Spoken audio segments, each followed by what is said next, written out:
सोचिए आप रेगिस्तान के बीचों बीच खड़े हैं, प्यास से आपका गला सूख रहा है, जंगली कुत्ते आपको चारों तरफ से घेर चुके हैं और आपके पैरों के नीचे दबा है अरबों का सोना। क्या आप अपनी जान बचाकर भागेंगे या उस सोने के लिए अपनी जान दे देंगे? आज की कहानी सैम नाम के एक ऐसे ही गरीब आदमी की है जिसकी किस्मत ने फिलहाल उससे मुंह मोड़ रखा है। वो ट्रेन में एक सुनसान रेगिस्तानी शहर की ओर जा रहा है जहाँ उसे नई नौकरी शुरू करनी है। उसकी ट्रेन में उसके साथ एक औरत और उसका बच्चा भी जा रहे हैं। सफर में वो अपना खाना उस गरीब औरत और उसके बच्चे को दे देता है, शायद ये सोचकर कि थोड़े पुण्य कमा लूं तो शायद ये मनहूस दिन बीत जाएं। जब वो स्टेशन पर उतरता है तो वहाँ कोई नहीं मिलता। कंपनी ने कहा था कि रिक नाम का बंदा उसे लेने आएगा, पर यहाँ तो पूरा सन्नाटा पड़ा था। सैम एक कमरे में झांकता है जहाँ एक आदमी टीवी में घुसा हुआ है। सैम बड़े प्यार से उससे बात करने की कोशिश करता है, पर वो आदमी ऐसे इग्नोर करता है जैसे सैम कोई भटकती आत्मा हो। सैम चिढ़कर पूछता है, भाई बाथरूम कहाँ है? आदमी बस उंगली से इशारा कर देता है। सैम को गुस्सा तो बहुत आता है, पर वो चुपचाप बाथरूम चला जाता है। आराम से हल्के होने के बाद जब वो अपना मुंह धोते धोते अपनी गर्लफ्रेंड की याद में खोया था, तभी पीछे से एक कड़क आवाज आती है, यहाँ पानी भी पैसों जितना महंगा है। असल में यही वो रिक है जो सैम को लेने आया है। उसके बाद सैम और रिक दोनों गाड़ी में बैठकर कंपनी की तरफ रवाना होते हैं। अभी सफर शुरू ही हुआ था कि रिक अपनी असली औकात दिखाता है। वो कहता है, देखो भाई, इस ट्रिप के तुम्हें $200 के साथ $100 गैस के और $20 पानी के भी अलग से देने होंगे। सैम का तो जैसे फ्यूज ही उड़ गया। उसने कहा, लेकिन कंपनी ने तो बस $200 बोला था। रिक बड़े टशन में बोला, अगर $320 नहीं दे सकते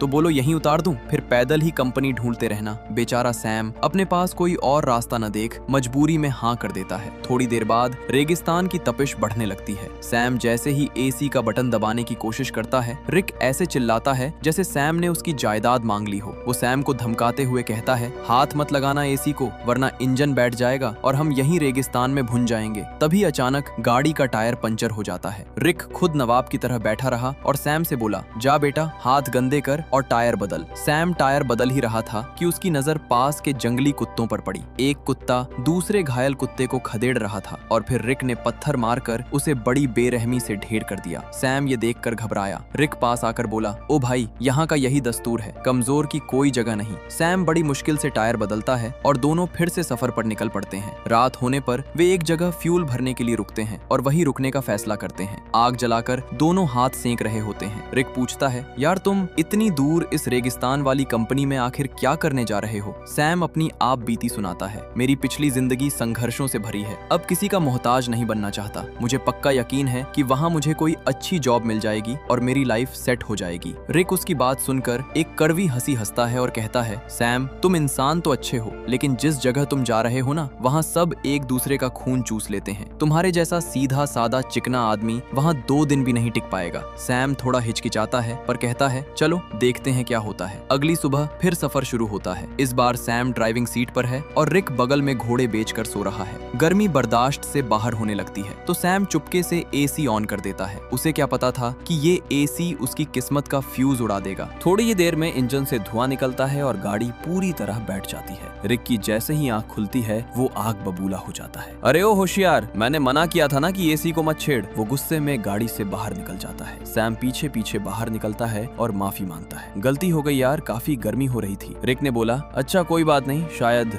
पाइप फट गई है। फिर सैम साइड में पेशाब करने जाता है। तभी उसे रेगिस्तान में कुछ चमकता हुआ दिखता है। पास जाकर देखा तो उसकी किस्मत चमक उठी। वो कोई पत्थर नहीं बल्कि सोने का एक विशाल टुकड़ा था। सैम चिल्लाया, ओए रिक, इधर आ जल्दी, देख मैं पागल तो नहीं हो गया। रिक दौड़ कर आता है और उसकी भी आंखें फटी रह जाती है। वो तुरंत अपना लाइटर निकालता है और पत्थर को जलाने की कोशिश करता है। अगर ये काला पड़ा तो समझो तांबा है, वरना असली माल। पत्थर ज्यों का त्यों चमकता रहता है। रिक के चेहरे पर एक मुस्कान आती है। सैम, ये तो खरा सोना है यार, हमारी तो लॉटरी लग गई। अब दोनों फटाफट सामान निकालते हैं और गड्ढा खोदना शुरू करते हैं। वो अपनी पूरी ताकत झोंक देते हैं ताकि सोने को बाहर निकाल सकें, लेकिन वो चट्टान तस से मस नहीं होती। रिक अपना दिमाग लगाता है और रस्सी की मदद से सोने को गाड़ी से बांध देता है ताकि इंजन की ताकत से उसे खींच सके। पर किस्मत देखिए, सोना इतना भारी था कि मजबूत रस्सी भी तड़ाक से टूट गई। पूरा दिन निकल जाता है। पसीने से दोनों तरबतर हो जाते हैं, पर सोना अपनी जगह से नहीं हिलता। सूरज डूबने लगता है और रेगिस्तान की हवाएं ठंडी होने लगती हैं। रिक अचानक गंभीर हो जाता है। जल्दी से लकड़ियां जमा करो, क्योंकि जंगली कुत्ते अब बाहर निकलेंगे। अगर उन्होंने हमें घेर लिया तो रात को हमें नोच कर खा जाएंगे। आग जलती रहेगी, तभी वो डरकर दूर रहेंगे। सोने को देखकर उनकी खुशी का ठिकाना नहीं था। रिक सैम को कहता है, तू देख सैम, अब मैं तुझे ऐसी कार दिलाऊंगा कि तू फुल एसी में घूमेगा और उसका इंजन कभी गर्म नहीं होगा। रात के सन्नाटे में दोनों प्लान बनाते हैं। रिक कहता है, सैम,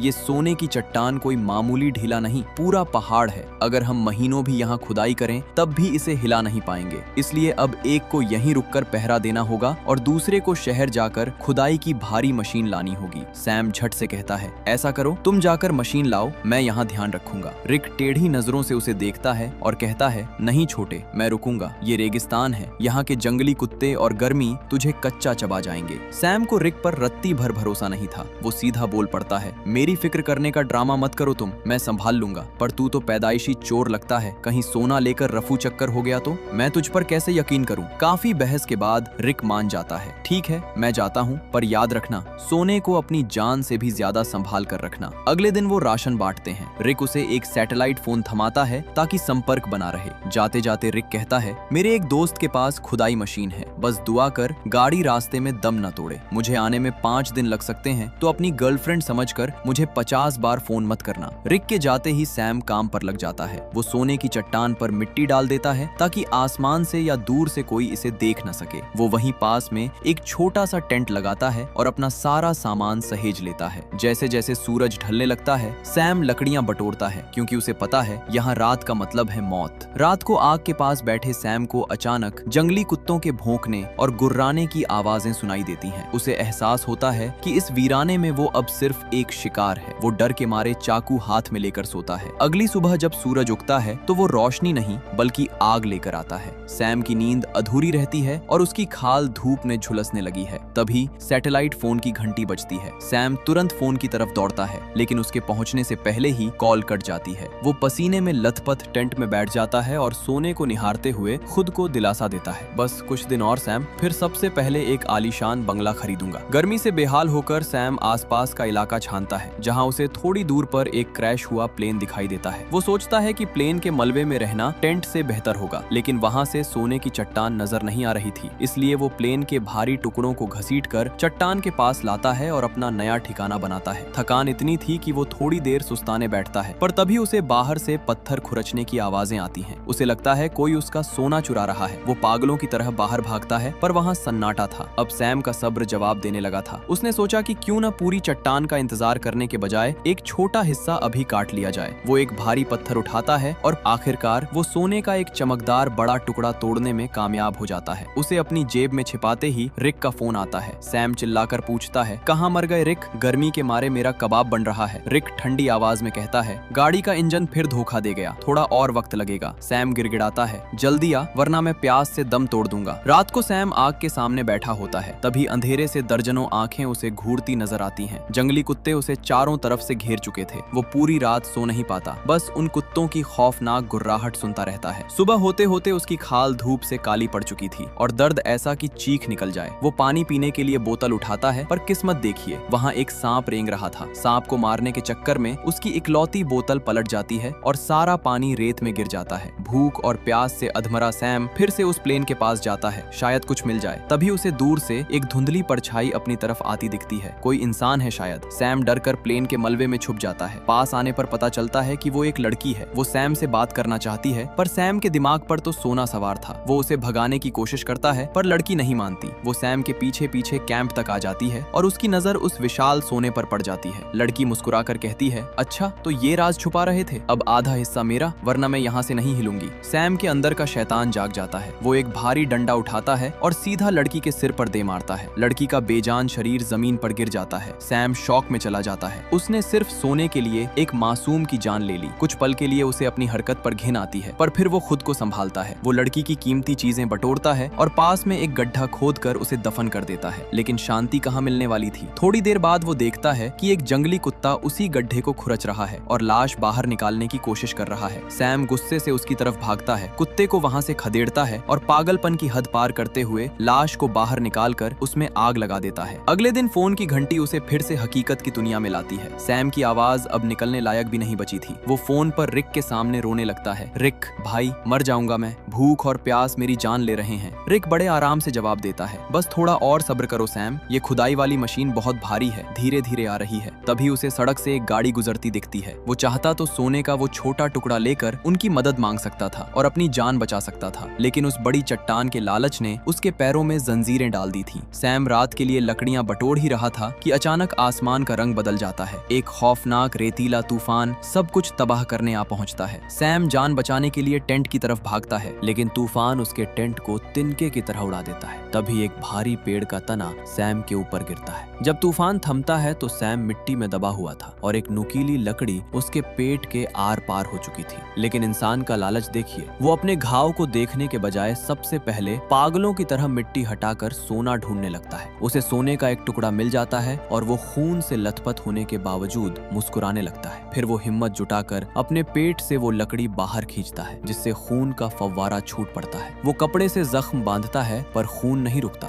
अब वो एक पागलपन भरा कदम उठाता है। वो आग जलाकर एक लोहे के डिब्बे को लाल गरम करता है और उसे सीधे अपने जख्म पर चिपका देता है। उस भयानक जलन और चीख के साथ सैम बेहोश हो जाता है। उसे होश आता है तो हर तरफ वही लड़की नजर आती है जिसे उसने मारा था। उसे समझ नहीं आता कि ये उसका वहम है या हकीकत। तभी फोन बजता है। रिक की कॉल थी। सैम चीखता है, रिक, वो लड़की, वो हर तरफ दिख रही है। रिक ठंडे दिमाग से कहता है, सैम ध्यान भटका मत, अगर कोई भी सोने के पास आए तो उसे खत्म कर दे। सैम अब रेंगने की हालत में था। तभी उसके सामने वही लड़की फिर आकर खड़ी हो गई, पर इस बार उसके चेहरे पर कोई घाव नहीं था। वो सैम को पानी पिलाती है। सैम डर के मारे कांपते हुए कहता है, मैंने तुम्हें मार डाला था, दूर रहो। लड़की बस इतना पूछती है, क्या मेरी जुड़वा बहन यहाँ से गुजरी है? सैम समझ जाता है कि ये वहम नहीं बल्कि उस लड़की की बहन है। वो झूठ बोलकर उसे वहाँ से भगा देता है। लड़की के जाते ही जंगली कुत्तों ने उसे घेर लिया था। सैम रिक को फोन लगाता है और बच्चों की तरह बिलखते हुए कहता है, रिक आजा यार, ये कुत्ते मुझे खा जाएंगे। रिक कहता है, बस पहुंच गया, पर असलियत कुछ और ही थी। रिक दूरबीन से दूर खड़ा ये सब देख रहा था। वो कई दिन पहले आ चुका था, बस सैम के मरने का इंतजार कर रहा था ताकि उसे हिस्सा न देना पड़े। सैम की आंखों के सामने कुत्ते उसे नोचना शुरू करते हैं, पर मरते वक्त भी सैम की नजरें उस सोने पर थीं।